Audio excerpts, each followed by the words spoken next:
Have you ever pondered what DOS and DDoS attacks are and how they differ? Well, that's exactly what we're going to unpack today. Picture this.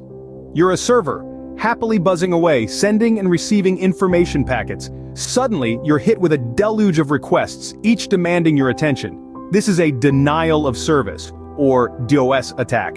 It's a digital blitz, aimed at overwhelming your systems with a flood of traffic. It's like being the only cashier in a store on Black Friday. The goal, to make you, the server, unavailable to legitimate users.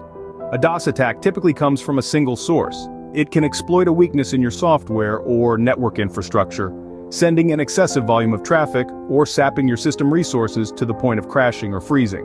Now imagine that same scenario, but instead of one unruly crowd, you're dealing with multiple crowds, each one coming from a different direction. This is a distributed denial of service, or DDoS attack. It's like a DOS attack, but amplified.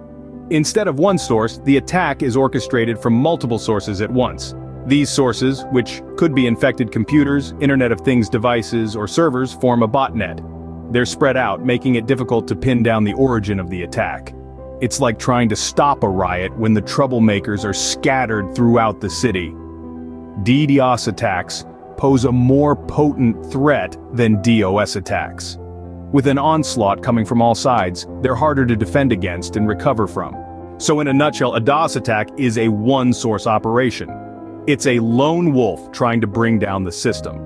On the other hand, a DDoS attack is a coordinated assault from multiple locations. It's a horde of digital troublemakers aiming to cause maximum disruption. Both DOS and DDoS attacks aim to overwhelm and disrupt, but it's the scale, the scope, and the level of coordination that set them apart. The DOS is a punch, the DDoS is a flurry of blows. And while both can leave a mark, it's the flurry that's more likely to knock you off your feet.